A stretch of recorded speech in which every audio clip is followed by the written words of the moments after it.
కలుగునుగాక.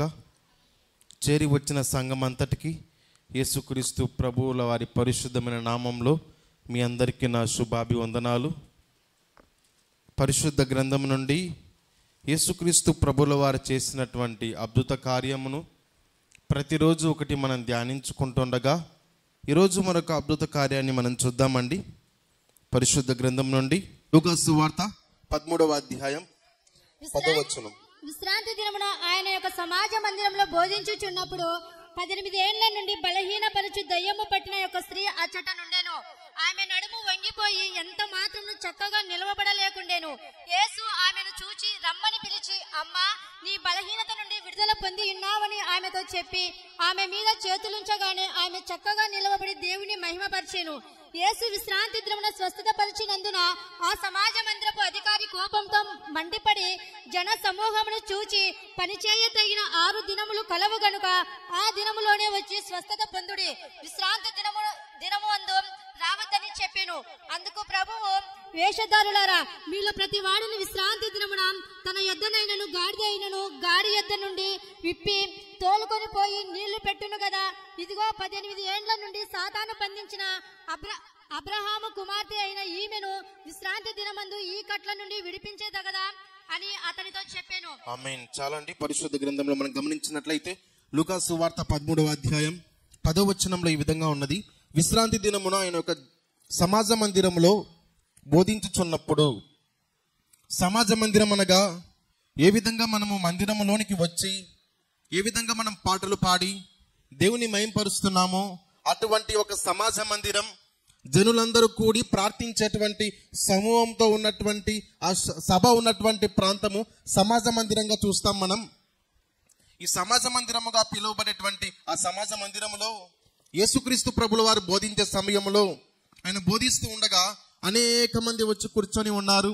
అలా కూర్చొని ఉన్నప్పుడు 2 విషయాలు మనం ఇక్కడ ధ్యానించబోతున్నాం. మొట్టమొదటిగా అక్కడ ఒక స్త్రీ ఉన్నది. ఆ స్త్రీ నడుము వంగిపోయిన స్త్రీ, ఆ స్త్రీ దయ్యము పట్టి పీడింపబడుతున్న స్త్రీ. మొట్టమొదటిగా ఆ స్త్రీ ఉన్నారు. రెండవదిగా ఆ స్త్రీ నడుము వంగిపోయిన స్త్రీ, ఆ స్త్రీ దయ్యముల చేత పీడింపబడుతున్న స్త్రీ. ఆ స్త్రీ ఆ యొక్క సమాజ మందిరంలో ఉన్నారు. మనం గమనిస్తే మందిరములకు ఎవరు వస్తారు? ఓన్లీ పరిశుద్ధులు మాత్రమేనా? మందిరంలో చాలా మంది ఉంటారు. నీతి కలిగిన వారు ఉంటారు, భక్తి కలిగిన వారు ఉంటారు, భక్తి లేని వారు ఉంటారు, గర్విష్ఠులు ఉంటారు. ఈ విధంగా అనేక మంది ఉంటారు. అందరైతే వాక్యం వింటారు, కానీ ఆ వాక్యాన్ని విని స్వీకరించేవారు కొద్ది మందిగానే ఉంటారు. అయితే రోజులు గడిచే కొద్దీ వాక్యాన్ని విని విశ్వసించేస్తున్నటువంటి వారు తక్కువ అవుతున్నారు. వినిన వాక్యాన్ని విడిచిపెట్టేవారు ఎక్కువ మంది అవుతున్నారు. పరిశుద్ధ గ్రంథంలో మనం గమనిస్తే ఈ స్త్రీ దయ్యము పట్టబడి దయ్యము చేత పీడింపబడుతున్న స్త్రీ ఎక్కడ ఉందండి? సమాజ మందిరంలో ఉన్నది. ఆ సమాజ మందిరంలో ఆమె కూర్చొని ఉండగా ఆల్రెడీ ఆమె ఎన్ని సంవత్సరం నుండి నడుము వంగిపోయిన స్థితిలో ఉందంటే 18 ఏళ్ల నుండి బలహీనపరచు దయ్యము పట్టిన ఒక స్త్రీ అచ్చట నుండెను. 1 సంవత్సరం కాదు, 2 సంవత్సరములు కాదు, 18 సంవత్సరములు దయ్యము పట్టిన స్త్రీ.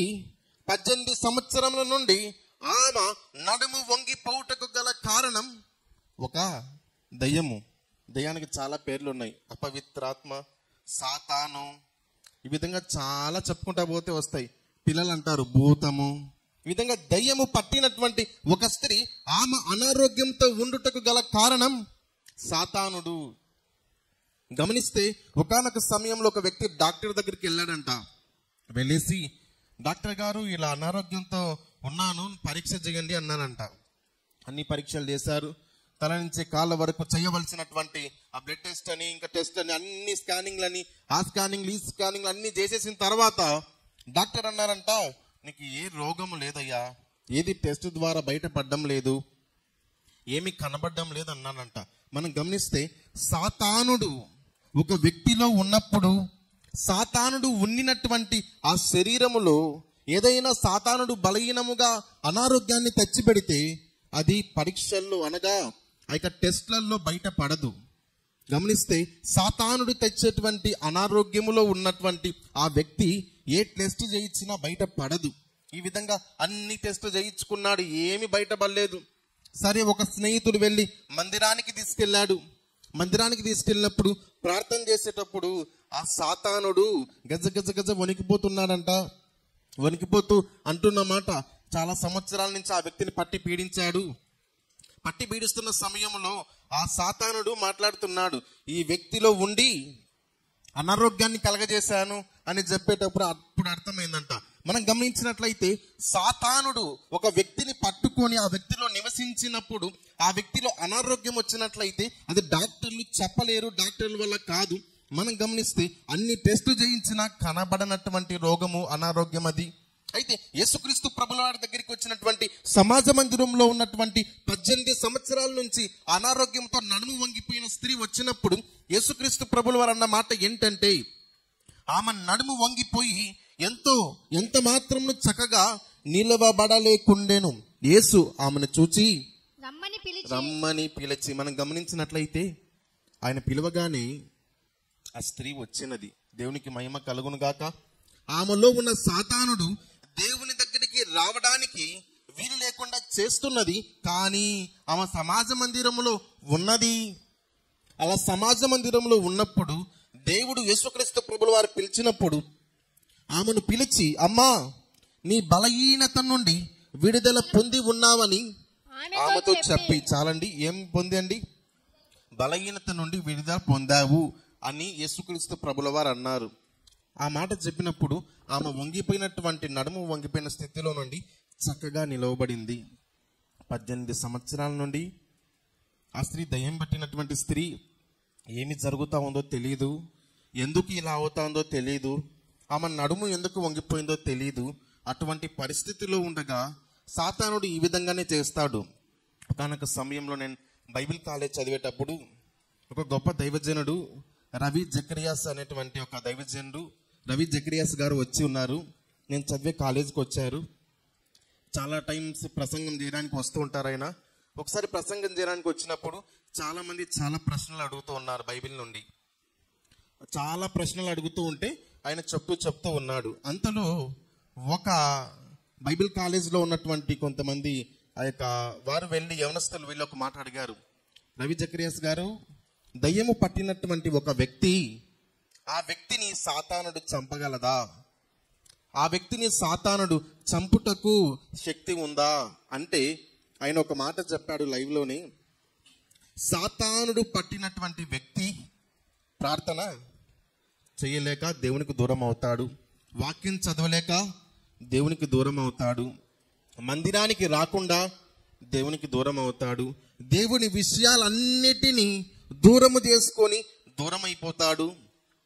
చెదలు పట్టిన చెక్క ఏ విధంగా లోనంతా పాడైపోయి బయట ఎంత బాగుంటుంది, పొయ్యి టచ్ చేస్తానే అంత చెక్కకున్న డోరంతా పడిపోయినట్టుగా సాతానుడు పట్టిన వ్యక్తి లోన అంతా దేవునికి ఇష్టం లేని క్రియల చేత, పనుల చేత, ప్రార్థన లేక, వాక్యము లేక, దేవునికి దగ్గర లేక, మందిరానికి దగ్గర లేక, దైవజనునికి దగ్గర లేక, దేవుని వాక్యానికి హెచ్చరికకు దగ్గర లేక అలా ఉన్నప్పుడు చెదలు పట్టిన చక్కవలే మిగిలిపోయినప్పుడు ఇంకా ఏముంటుంది?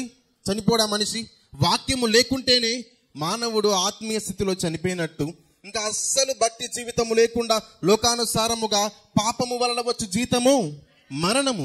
ఆ యొక్క పాపముల చేత పీడింపబడుతూ పాపములు చేసుకుంటూ ఆ యొక్క దయ్యముల చేత పీడింపబడుతున్న వ్యక్తిని సాతానుడు ఆ యొక్క చెయ్యి పట్టుకొని లాక్కొని వెళ్ళడు, కానీ ఆ వ్యక్తిని ప్రేరేపించి ఇంకా చెదలు పట్టిన చక్కవలే మార్చి ఆ వ్యక్తి జీవితం మరణించే విధంగా చేస్తుంది.